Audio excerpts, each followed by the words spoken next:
Let me welcome everybody. This is wonderful to see so many familiar faces. Good morning from New York. And I, it's a bit difficult for me because I have an immediate feedback. Perhaps somebody from my team can help me to take this out. Um, so I wanted to start this seminar with an anecdote. I recently had a conversation with a couple of friends about burnout and professional burnout. And then one of my friends said to me, it's really a little bit annoying that at your advanced age, you still like your job so much. So I explained that this is simply because I have this privilege and pleasure of working with this amazing professional community.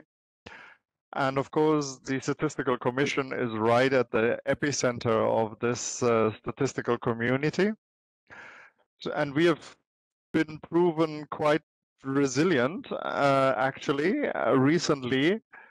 During the pandemic, for instance, when we connected globally, and I remember we were talking about very specific topics and what to do with the census programs and so on. We were exchanging practical experiences around the world or how to use new data sources. So, I mean, it was clearly a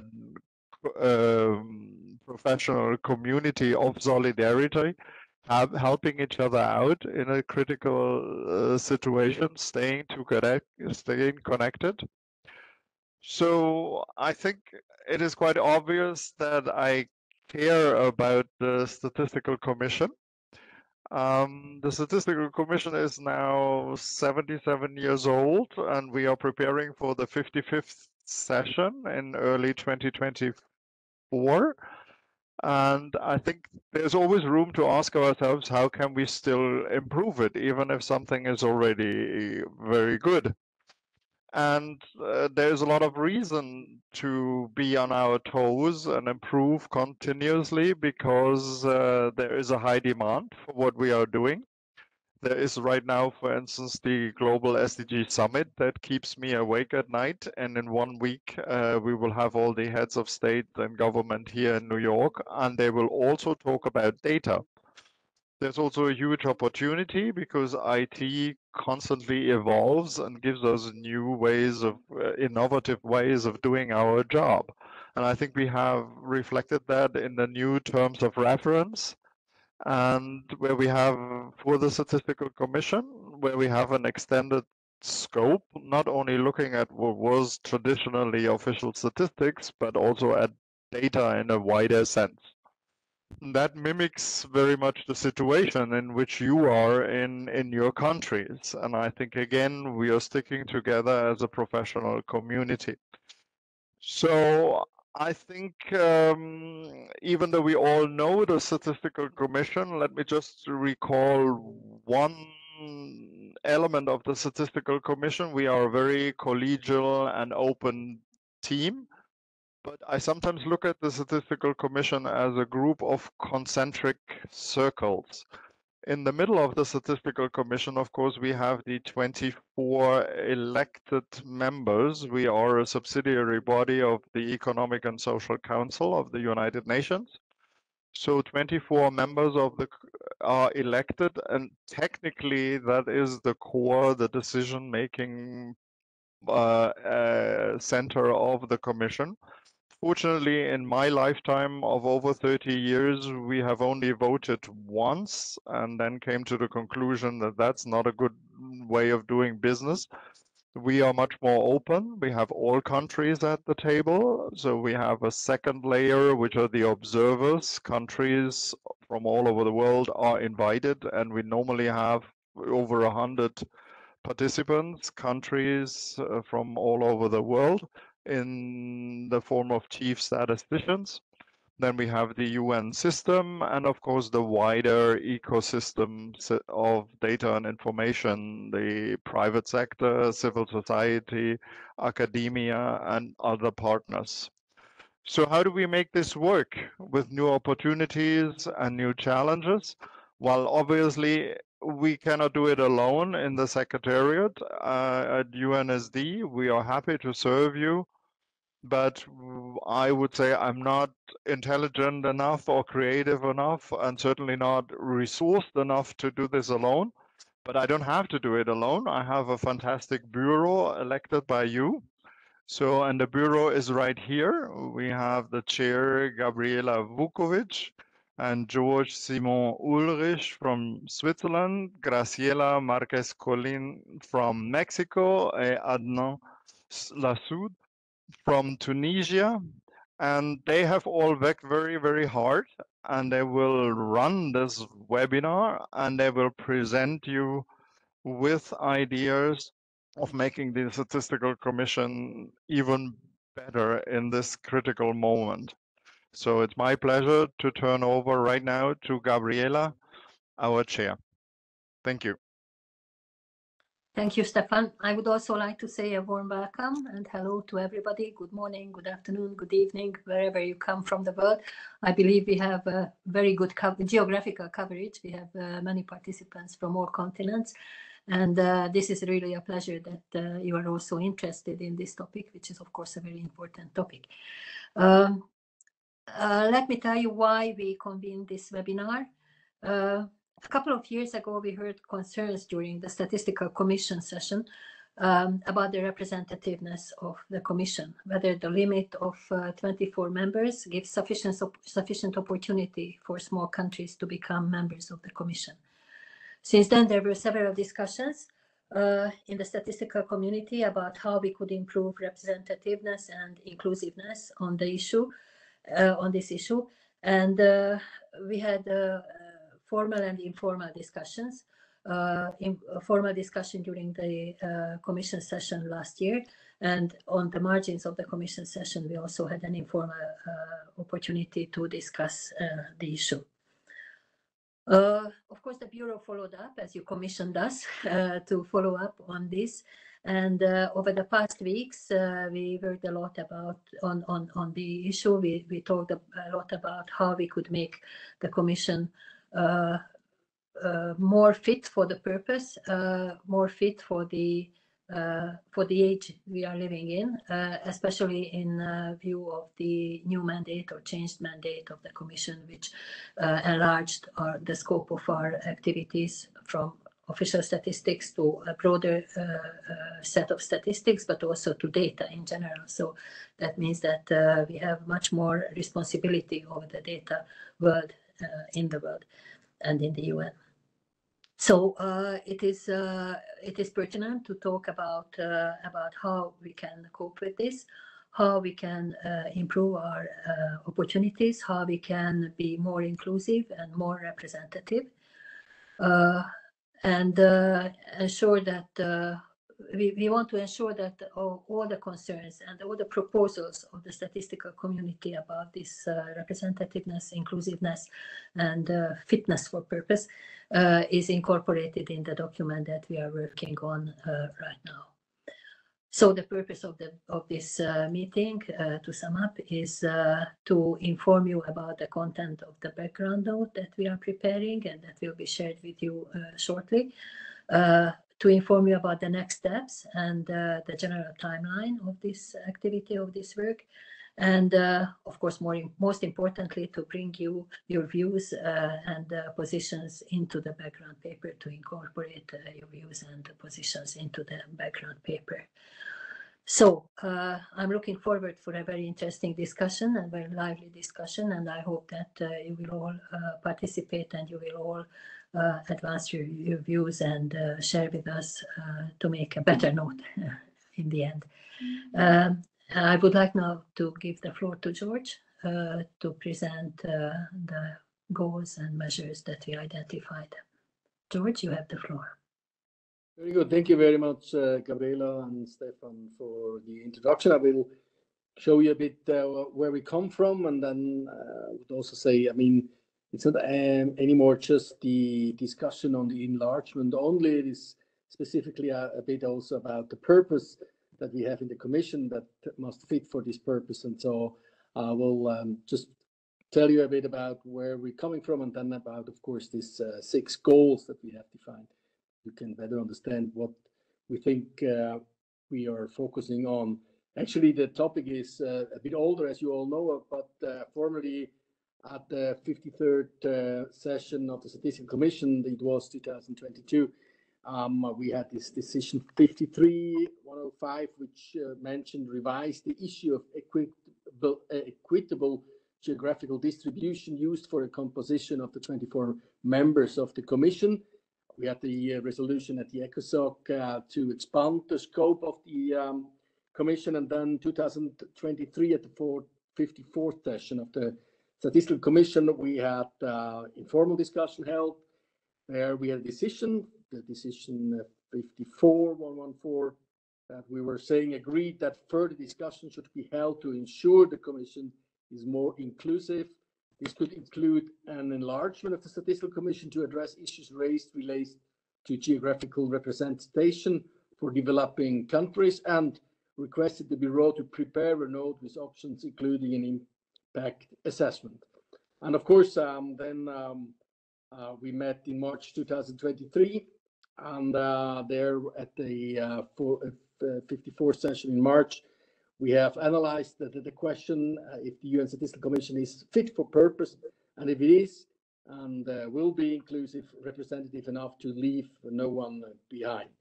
Out of that, of course, we had several discussions that we were saying that to be inclusive, this is kind of a precondition to be fit for purpose. That means that just being inclusive, which is already a very good goal to reach, is not enough. I mean, the idea behind is that we are an active group, that also in the newer fields we are having a lot of things to do, that these are this is part of the Commission. So that's why I would go just quickly into these 6 goals and make some comments on that. So what we think that we have to do that we can reach these goals. The first goal is the Commission should remain as technical as possible. Actually, this is a simple saying, as we always were saying, that we shouldn't be politicized. So we need to have the technical body, and it should be and stay like this, so that we can really focusing on the thing, how we work together, how exactly we are going to do this, and we are not too heavy involved in political discussion. But of course, we're doing that for being relevant, but it should be staying as technical as possible, even though I know sometimes this is difficult.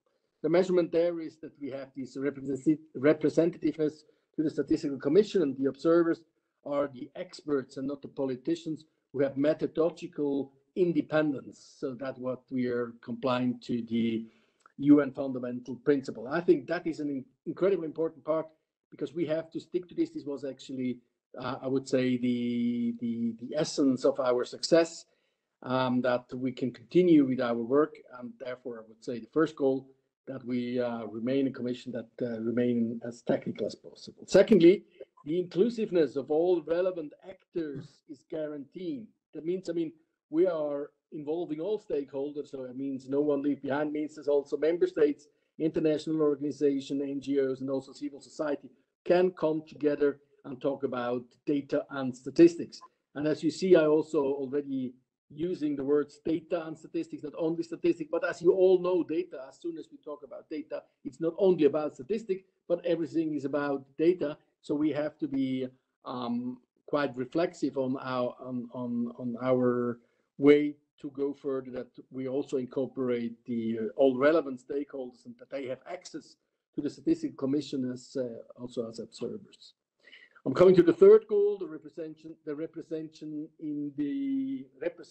in the Commission reflects also the present time. As you all know, the UN Statistical Commission, we have to be compliant also with the ECOSOC rules, which means that we represent from the 5 UN regions groupings is keeping with the current times, and the distribution of seats are in line with the current ECOSOC rules.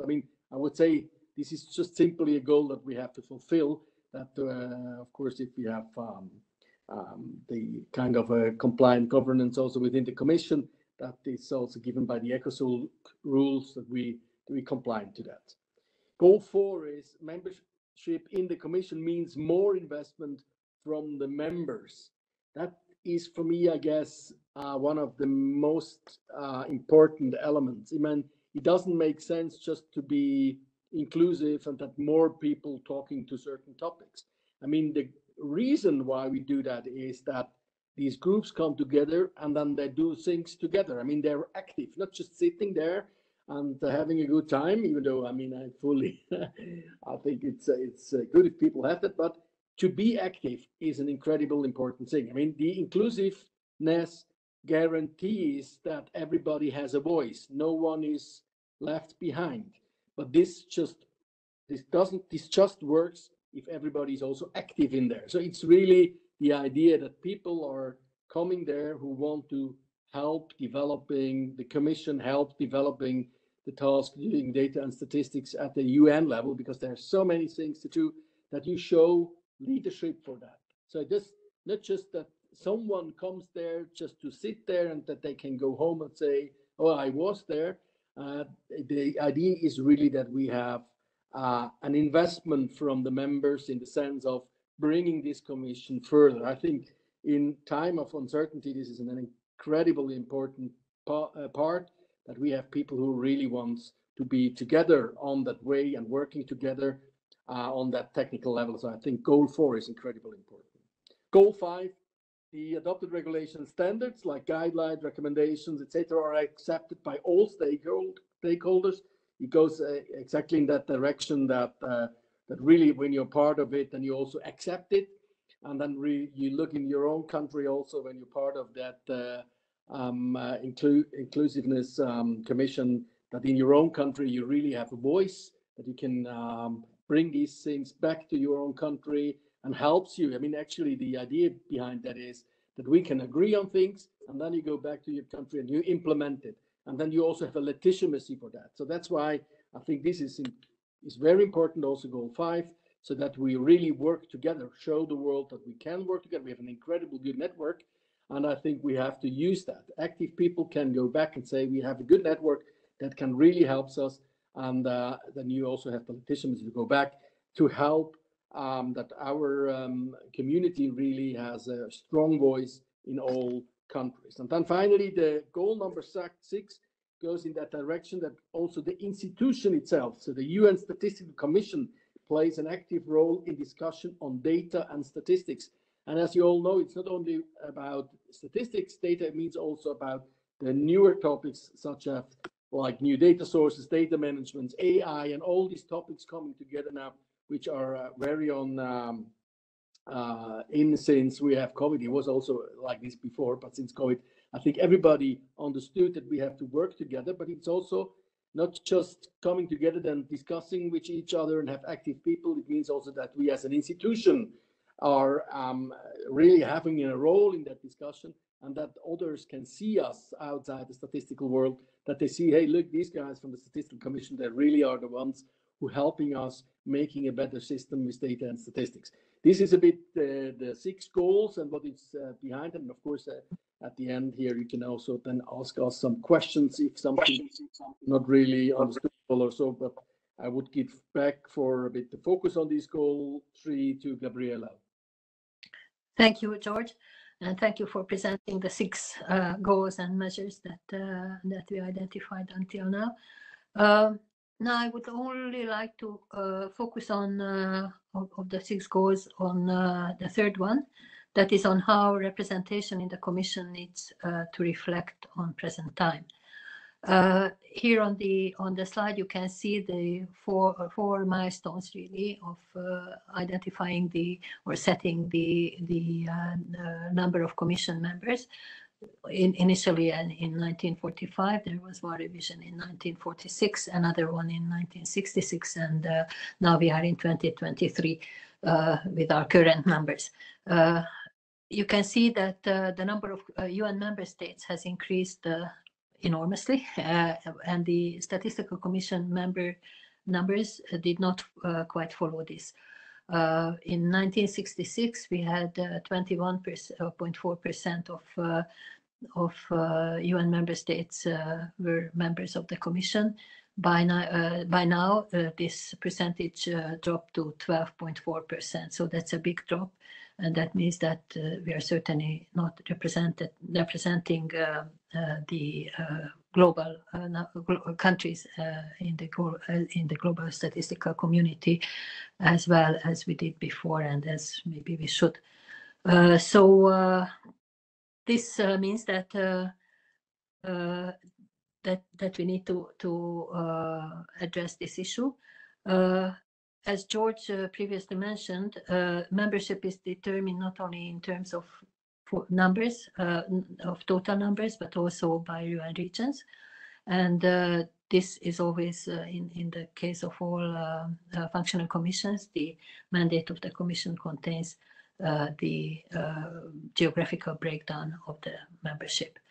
Now, if we want to compare our membership to other commissions, other functional commissions of the United Nations, we can see that the membership ranges from 40 to 53.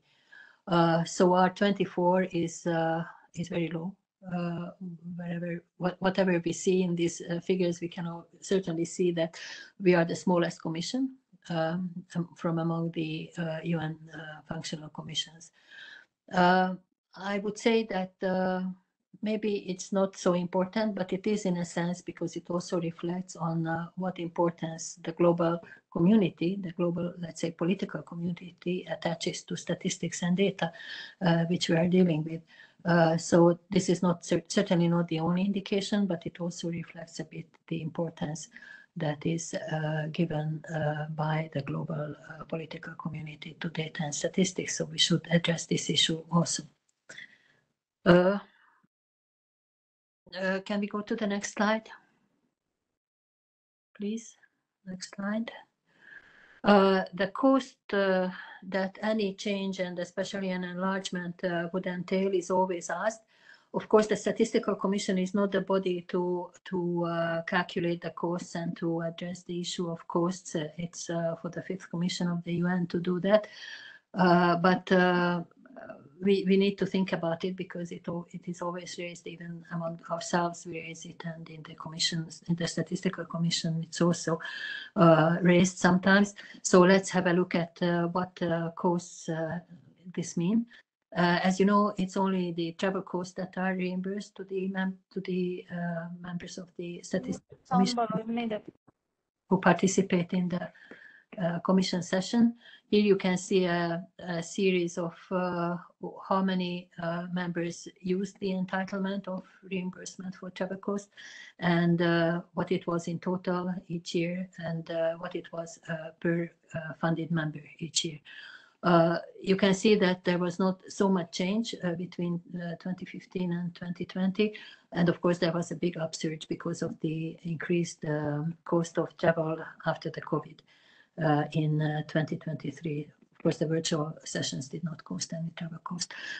So in 2023, we have a big increase because of the increase in travel costs generally in the world. Yes, we can. Do we have a next slide, Linda? Yes. So what our proposed next steps are. The specific measures are linked to the goals that George presented before. Now, our next steps are that we are preparing a background note and a concrete draft on the number of members, cost estimation, etc., which will be part of an open consultation for comments. If needed, of course, we can organize bilateral chats, and if needed, again, a second webinar can be organized to discuss this topic. Based on the feedbacks, the background note will be finalized and published. In parallel of drafting the background note, a draft resolution will be generated, and discussions will be held during the next session, before and during the next session of the Statistical Commission. Over the next months, there will be a lot of opportunity to discuss and to get feedback from you all. We prepared the note by 8th of October. That is when we published the final version, and initiate a consultation in October, through which countries can provide their feedback to this note that we publish on the 8th of October. Based on the consultation, the paper will be revised and the final version will be shared in November. And in December, the draft resolution will be published on the website of the Statistical Commission.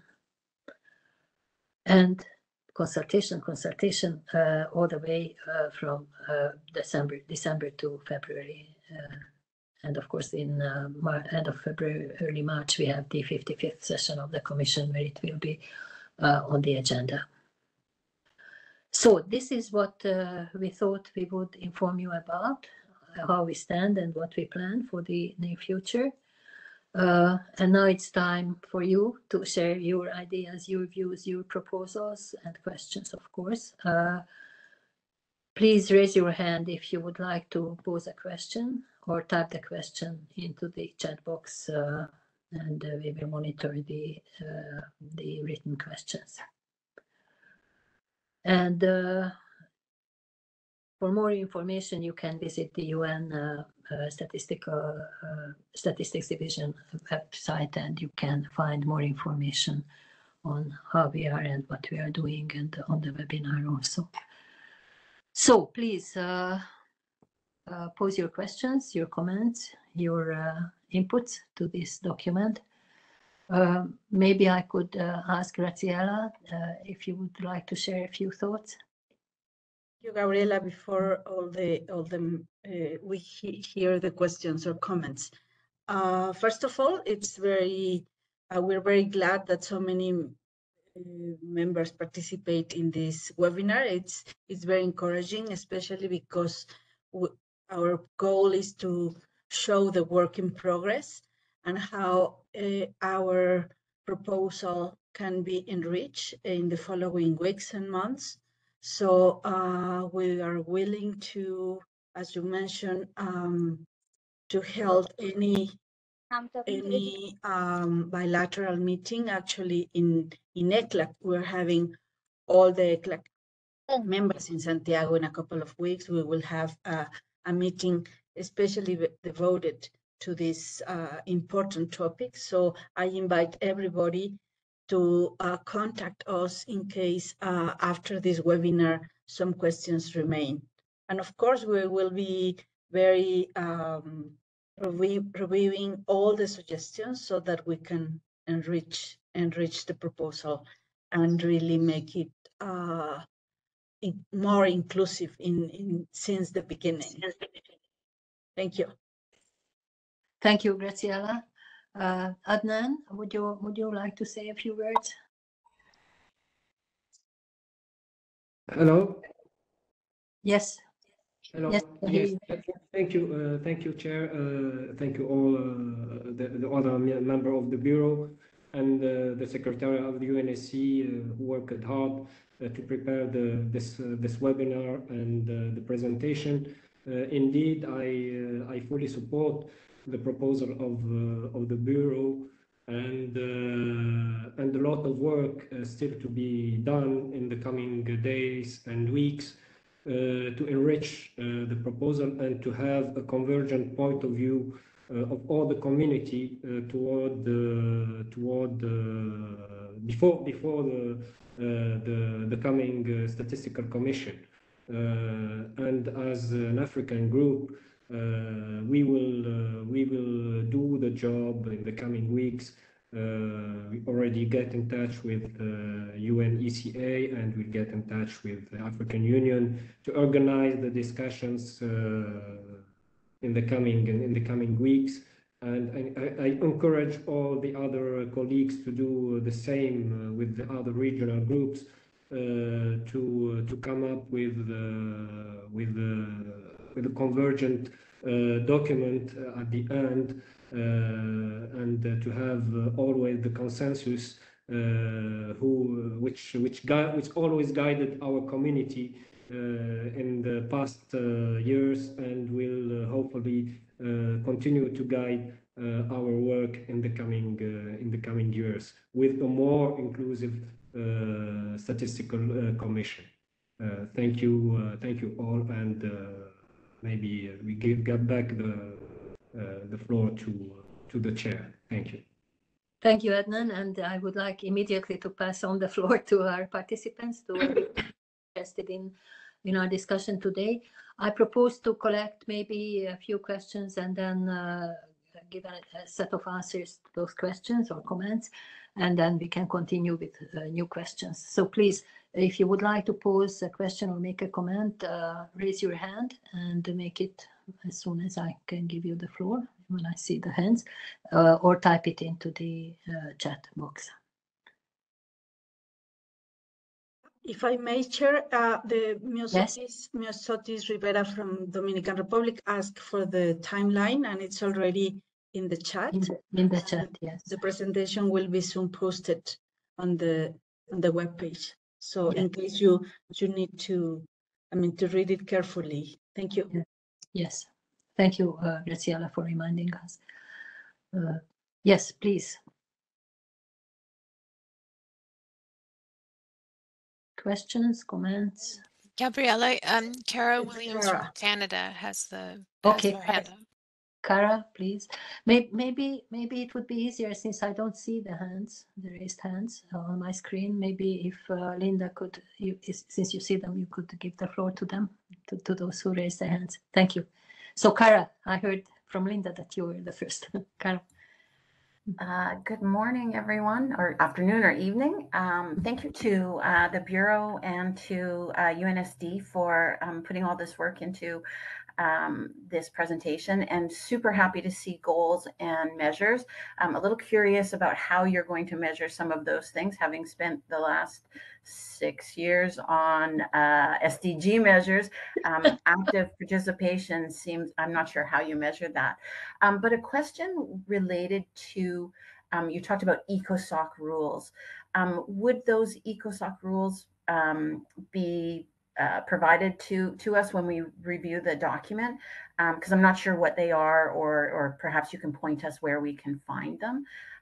But I do want to congratulate you. I very much like to see that there are 6 goals, and it's not just about the expansion of the Commission, that it's about ensuring any kind of expansion is justified, and that there's more participation of the Commission members, so that it's not just adding more people. And then a question on, do you think that the Bureau would also enlarge? If the Commission enlarges, does the Bureau itself enlarge? So thank you very much. Thank you, Kara. Linda, can you please monitor whether there are any other hands up? Yes. There's Myosotis Rivera. Do you still have a question? I see your hand is raised. Thank you. Morning. Now, for Dominican Republic, also thank you so much for the document, for the work that has been done, and it is a good scope, no, and it gave us like a position, a place, same field, no, to work on the Commission, and thanks for post the timeline. But I want to, if it is possible, when you in the slides about the enlargement of the membership, if it's also to add in a slide about which are the regions to have more members now since in 1996, because you say that it shows in the slide that we passed from around 66 to now. The increasing of the member, but not the increasing of the members of the Commission. So just to think about a geographical criteria to know how regions are the one who is increasing their members. Thank you. Thank you, Myosotis. Okay, Marina Gandolfa from Italy. I see you have your hand up. Good morning and good afternoon to all. It's very nice to see all you after March, and not only. I would like just to thank you, first of all, the illuminating presentation, I have to say, also the table, because it's really a picture that could help us. I have, in a way, a question, but also a comment that is pretty in line with the previous intervention. As far as I understood, for example, in ECLAC, there would be a discussion about this topic. So I would like to understand if there is a kind of role of the regional commission in this discussion. I mean, is expected that at the regional level, all the regional commission would have this kind of discussion planned in order to have then a kind of general and in somehow feedback for the work that you have to do. This is my first point. The other is, I mean, the regions are in somehow included in the measurement of the number of the representation, I guess. So how do you think that this could be done, could be taken into account? Is an algorithm or something else? This is another question. The last one is about the mandate. The membership as the fixed term mandate, and there is a kind of replacement of the membership in the years. So I would like to, but sometimes there are also prolongation of this permanent presence in the membership. So do you think also that there is a kind of different rule for the rotation? Is not rotation, I mean, but the fixed term mandate and the replacement of the membership in this process? Thank you. Thank you, Marina. Linda? Yeah, okay, so I now give the floor to Teresa Dickinson. Yes. Good morning, good evening, everyone. I too add my voice of thanks for the work that's been done on this by the UNSD and the Bureau, and I particularly applaud the clarity and brevity of what's being put forward. It was very heartening to see, particularly that the first mission was about reminding us all of the technical nature of this commission, and that representatives to the commission should be technical experts. The comment that I want to make, and it really is more of a comment than a question, is that for some member states, when it comes time to consider this resolution, it will be at the behest of our permanent missions and our foreign affairs departments and so on. And some of us may not have the agency to represent in the way that we normally would at the Commission on technical matters. And so whatever decisions come before us, there will be quite a number of us that will need to confer, and in some cases will need to put a position forward that represents a broader government position of our countries. And I think that came to the fore in some of the interventions at the last Commission meeting, and is something that if we want to be successful here in expanding the Commission and increasing representation and representativeness, that we have to tackle head on before we get to the Commission next year. Thank you. Thank you, Teresa. That's also important. Okay, so Mohammed Hassan from UAE, please. Thank you very much for this great webinars and the panel discussions.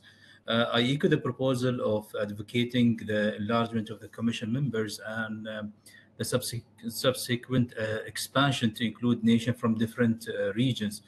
This would really enhance the work of the Commission. At the same time, it will foster more robust understanding of the holistic view with the changes that's happening, not only in the statistic, but as mentioned by the panelists, is the data challenge that we are facing today and the opportunities when it comes to decision making. Data today is becoming, everyone knows that it's the lifeblood of our modern world, and it's constantly evolving and changing. And we see lots of, I would say, changes when it comes to the real-time data that really mandate us to really move faster. My comment is more of a my intervention is a comment more than a feedback. Is I want to make sure is that I want to make sure that is the criteria consideration should also take into consideration the an account that should take in consideration into account the member countries of each regions. And what are we expecting additional mandate of the current members? Thank you. Mohammed Hassan. Gabriela, at this time, I don't see any other hands. Okay, so maybe we could answer this group of questions and comments.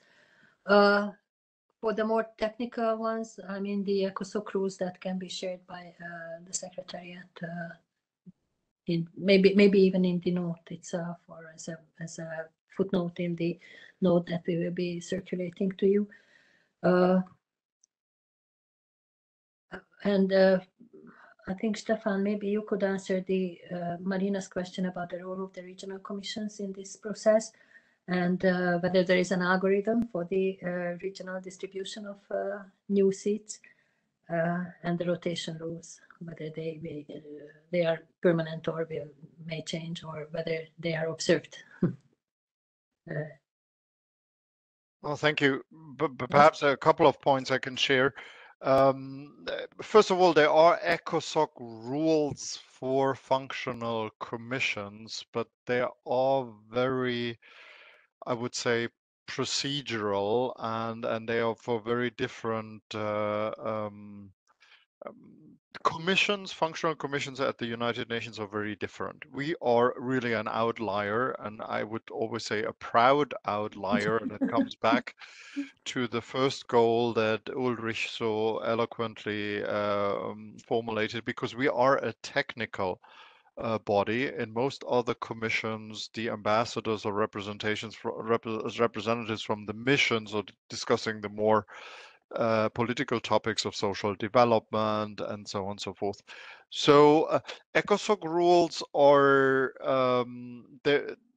of course binding in some of the formality, but there is also in the United Nations the mechanism of established practice. I mean, if a particular body, and we are using that a lot as a technical body, has established certain practices, then we can, and has always functioned in this way. For instance, an example for us is we have many sub-bodies. Normally there is a rule from ECOSOC that a commission cannot create a sub-commission. We have not done that, but we have circumvented this smartly by creating up to 40 working groups on national accounts on all the topics and so on and so forth. And we got away with it because it is established practice and it helps us to do our work.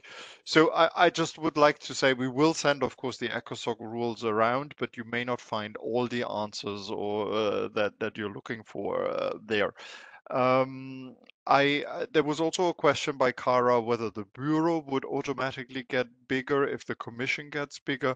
That is not necessarily the case. I do not know now what exactly are the ECOSOC rules, but just to give you the example, ECOSOC as our parent body has 54 members, and that is also sort of the upper limit for functional commissions. You saw in the slide that functional commissions, most of our sister commissions are hovering between 40 and 50, and this is because they stay in their membership below the parent body, which is ECOSOC, which has 54 members, but ECOSOC also only has a bureau of 5, namely from each political region, as we have here.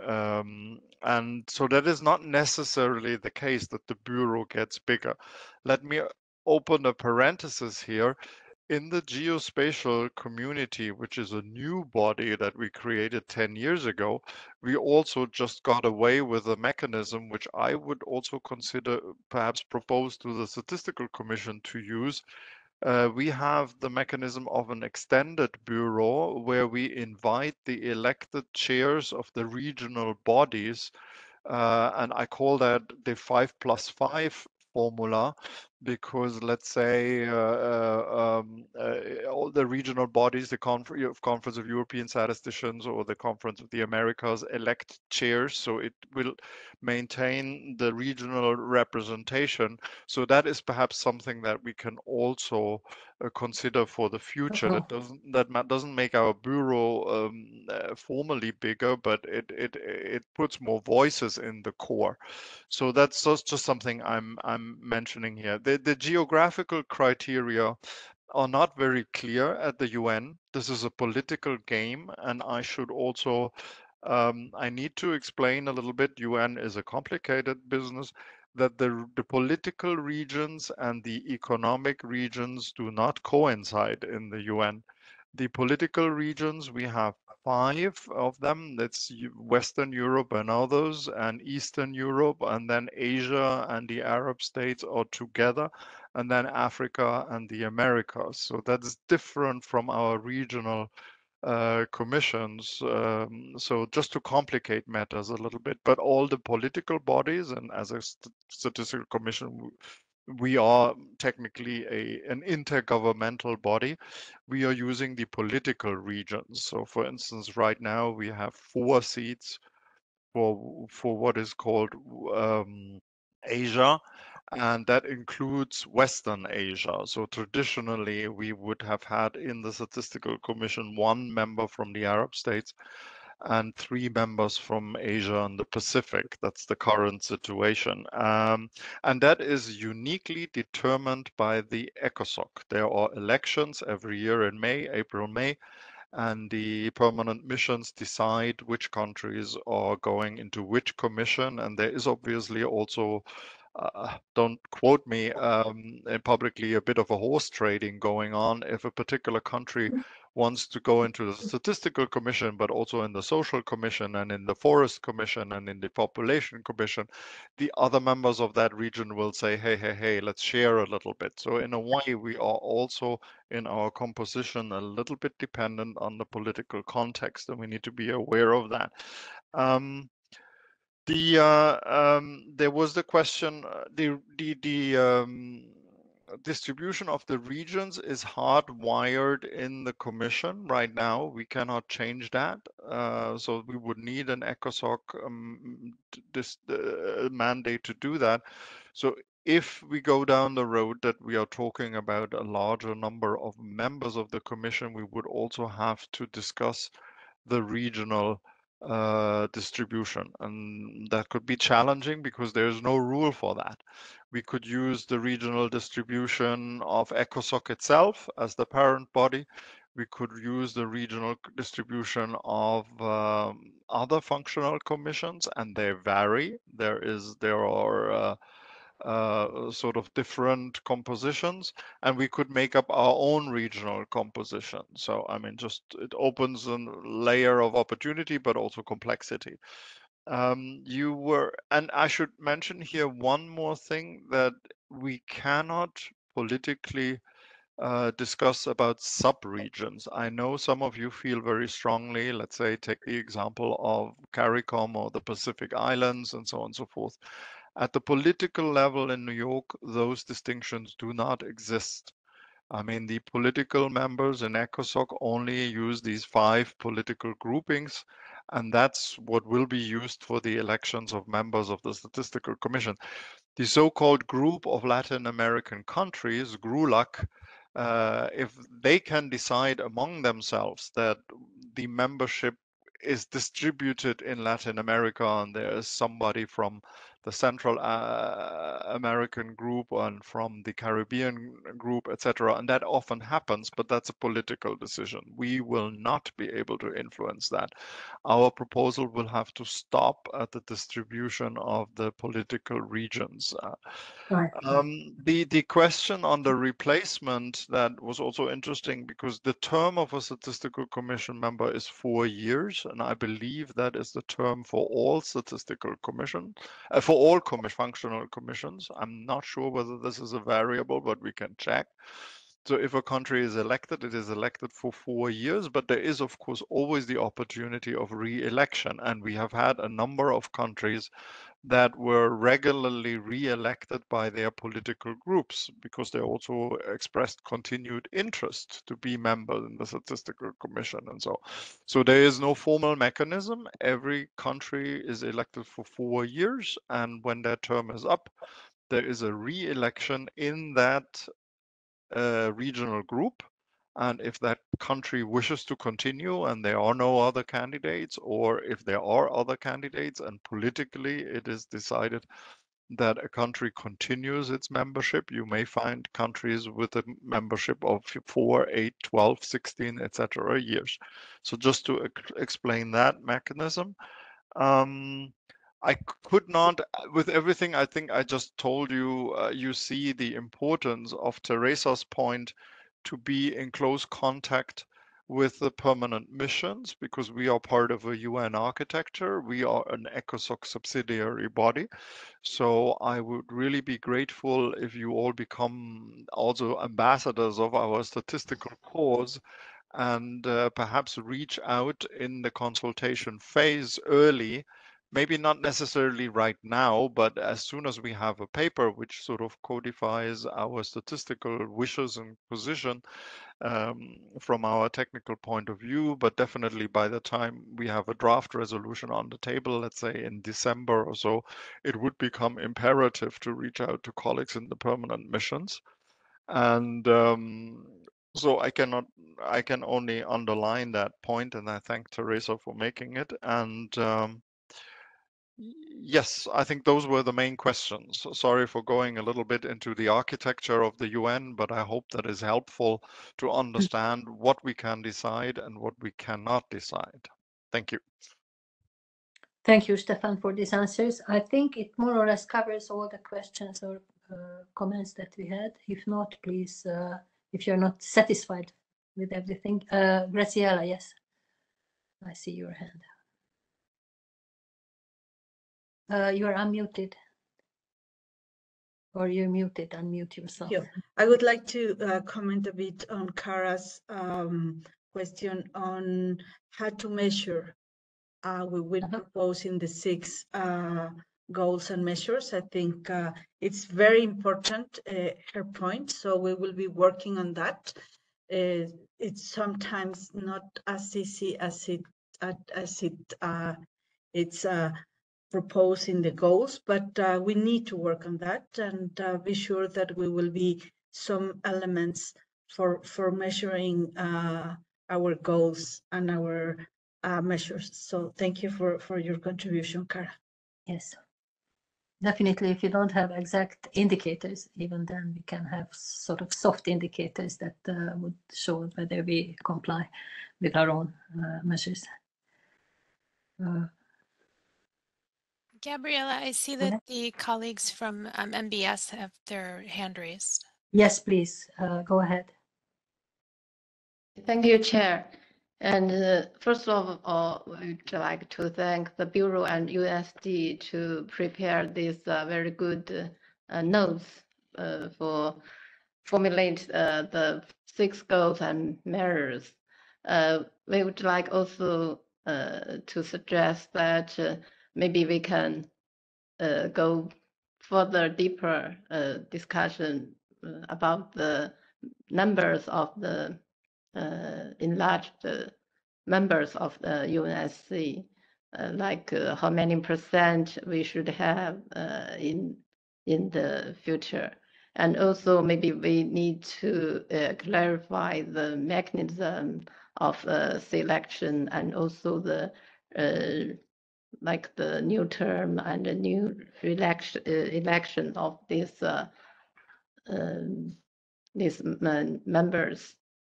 So we suggest to have like more detailed information besides these 6 goals and measures, and we can have like a further and very deep discussion among all the countries.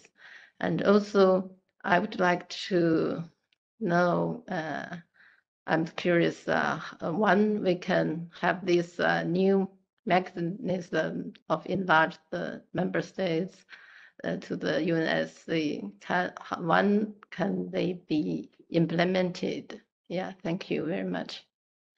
Thank you. Thank the representative of China for this comment. I would think that the time when we can implement actually an enlargement, depending on when the resolution is adopted, if it can be adopted already after the next session of the Commission by ECOSOC, that would be summer of next year. And that would mean that possibly by the 56th session, we could have an enlarged Commission. If everything goes smoothly, that would be the earliest. I see Kara's extended question about the sub-regional representation or representativeness. I have my view on that. Maybe I can share it with you. Because if we have more countries in the Commission, then that means that in the regional groups where they discuss which country they support to join the Statistical Commission, they have more opportunities to give a seat to small countries or less privileged countries or the countries that feel now left out. So it's just a matter of probability, let's say, that the small countries have more opportunity to get into the Commission, and they are not the Commission seats are not dominated by larger countries in the regions.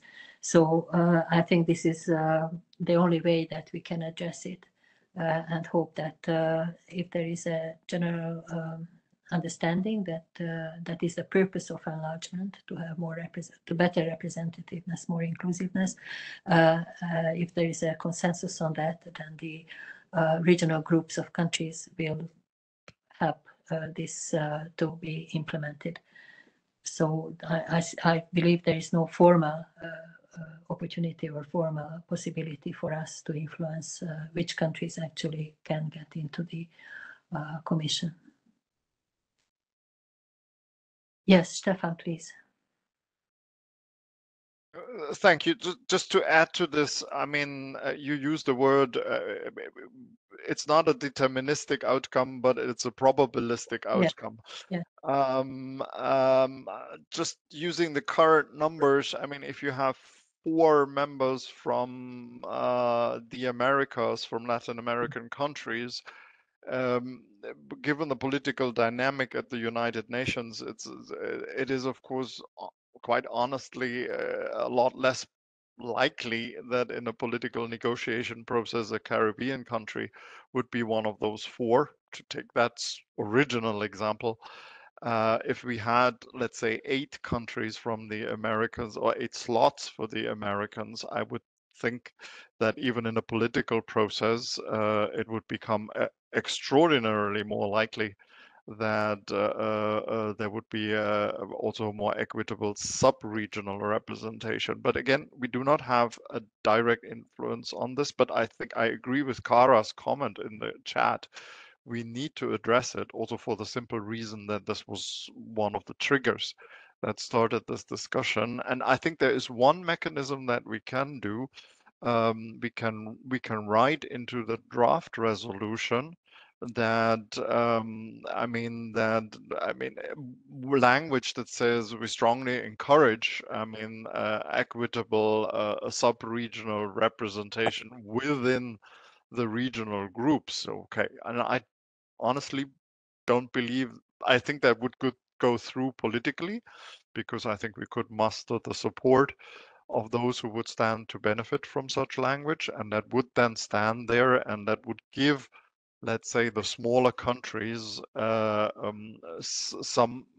something to hold on to, a mandate when they negotiate in their political groups. Yes, thank you, Stefan, for this addition. I don't see any in the chat, any more questions in the chat. Linda, can you see any hands raised? I don't see any additional hands raised either. Okay, let's wait another few seconds to make sure that everybody can make their voice heard. Yes, Graciela, please. Thank you, Chair. I just want to reiterate our invitation to either contact us directly or to pose questions to any member of the Bureau so that we can ensure that all your questions and comments are properly addressed. Yes. And we will distribute the note soon so that we can also receive written comments. And so this would be a very strong, wide discussed issue. Thank you. Thank you. And maybe I should add that the Bureau is in constant consultation on this. All Bureau members are involved and work seriously on this issue. So we are in constant consultation, and all the questions raised to any of the Bureau members will be circulated to the others and will be incorporated as much as possible into the final paper that we prepare. And maybe I should also add that we should all get ready to consult our missions, so our political organizations in our countries, to make sure that they support the final outcome of this discussion and the resolution itself, which will be brought by consensus, obviously, in the Statistical Commission next year. And in that case, we can all adhere to it, and we can all ask for the support of our missions to make sure that they will also be supported in ECOSOC and in general. Stefan, please. Yeah, sorry to come back, but I realized I forgot one question, and Graciela's intervention reminded me of that. It is about the regional consultations, because Marina raised that. So we don't have an organized mechanism at this point that all the regional commissions will consult. Latin America has the lucky situation that they have their regular conference coming up, so that's a good opportunity. But I think we all get a sense that regional consultations would be useful. So I will reach out to my colleagues. I see some of my chief statisticians from the regional commissions are actually connected here, and encourage them to invite their respective regions to an exchange in whatever form that takes. If there is a forthcoming meeting in person, that may be an opportunity to talk on the side, have a chat about this. If there could be regional webinars if the regions decide to do so, or just written exchanges with the colleagues from our regional commissions or the ambassadors that you have here in the Bureau from the various regions. And allow me also another point that I forgot. You may wonder why we don't have an Asian representative in the Bureau at this point. Unfortunately, our colleague from Korea who was elected, the chief statistician from Korea who was elected as one of the vice chairs, and he had the function, of course, to represent Asia and the Pacific. He left government services, and then as such, he can no longer be, if he does not represent the Korean government anymore, he cannot be member of the Bureau. So unfortunately, we have at this moment the position of the Asia Pacific representation in the Bureau vacant. But maybe one of the earlier ideas that I mentioned with this 5+5 formula, that would be a little bit of a safeguard in this, and we have mechanisms. I will reach out to ESCAP. I know my colleagues in ESCAP, Rachel is wonderful. They will help us to make sure that the Asia Pacific voices are also heard. Yes, thank you, Stefan, for this additional comment. So if there are no other questions or comments, I'm asking Brenda whether she can. Rolando just raised his hand. Okay, Rolando, please go ahead. Rolando Ocampo, is that? Are you there? Yes. Yes, please go ahead. Yes, thank you. Good morning. Just to take the example that Stefan made from Latin America and the Caribbean. So that we have 4 members in the executive in the committee. Now here in ECLAC we have 7 members of the Statistical Conference of America, 2 for North America, 2 for Central America, 2 for North America and Central America, 2 for South America, and 2 for the Caribbean countries. And even that there are a small island, all of them. So we decide to have 2 representatives for the Caribbean countries because we have the opportunity to have 7 members, and now we are adding an additional one. We are planning to have an additional one to have 8 members, and the representation of 2 countries from the Caribbean, which is very important for us. And it's one of the things that the Caribbean and the small islands countries have been pushing for this process in the Statistics Commission. So thank you. Thank you, Rolando. Yes, that's your regional setting, which is fortunate, but yes, we have to try to be as equitable in the Statistical Commission too. Yes, if there are no other hands raised, no other questions, maybe I would like to reiterate the timeline. You will receive the note itself, which will incorporate the questions and comments of today's meeting. You will receive that on the 8th of October. Any comments are welcome even before that, and certainly after that. You can provide your feedback, and the final version, based on the consultation, the paper will be revised, and the final version shared in November. And then in December, we will also publish the draft resolution, which will be prepared in parallel to the note that we are preparing or drafting. And the whole will be on the agenda of the 55th session of the Commission. So I would like to thank all Bureau members who are very, very active in this process, and of course also UN Statistical Commission. I will give you the floor in a minute, Stefan. I just finished my thanks. And so thank you to UNSD for the support that you have given us in preparing the presentation.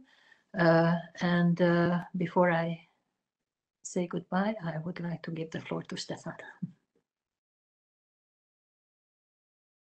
Yes, thank you very much, and sorry it's me again, but I just wanted to apologize ahead of time as I have you all hostage here. So many members of the Statistical Commission, over 100 we reached. That's fantastic. Thank you for that. But I will invade your inbox. I'm giving you advance warning. You will hear more from me as we are approaching the Statistical Commission, and that's why I'm asking for apologies right away. 3 things very specifically I pre-announced. Number 1 is the summit. I mean, we have the summit coming up, and data and the power of data. There will be an event, and I will send you all of that information. And some of you may be involved in briefing your political delegations at the summit. So I think this is going to be very interesting. It will be webcast. So, and this is this coming Sunday. So I will send you that information, and I think it's a very important way of connecting our technical work to the political level. So that's number 1. Number 2 is GDP and beyond. There was a policy brief by the Secretary General, and this is cooking up again, and we must keep our eye on it as a technical community. So we will have to put this on the agenda of the Statistical Commission. I will send you background information on that, because this will be also moving forward for the Summit of the Future, the United Nations next year, very, very quickly. And I want us as a statistical community to have a firm seat at the table, and I need your support for that. And then the last point that I will get a message from me is we are a little bit in a transition in the statistics division, a number of people retiring. It is a normal thing, I guess, in every organization, and sometimes it goes in waves. So that has 2 implications. Number 1, I would ask you for your patience, because obviously as we are replacing key members in our team, then sometimes it takes a little bit of falling back on our solid feet, but we have excellent middle management that is eager and ready to go to the top management level. But it's also an opportunity at all levels. We will have vacancies at all levels, at the junior, middle, and top level.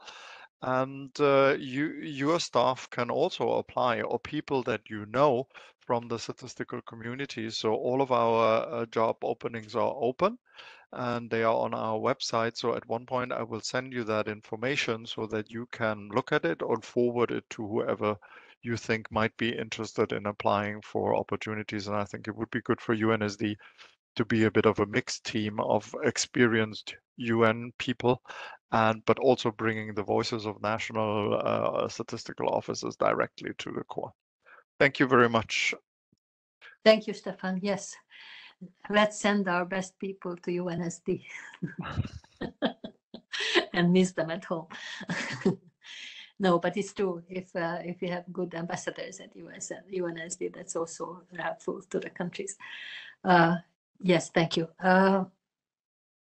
So it's time to say goodbye. See you at another time. If necessary, we will have another webinar and look forward to the papers and the draft resolution that we are preparing in the meantime.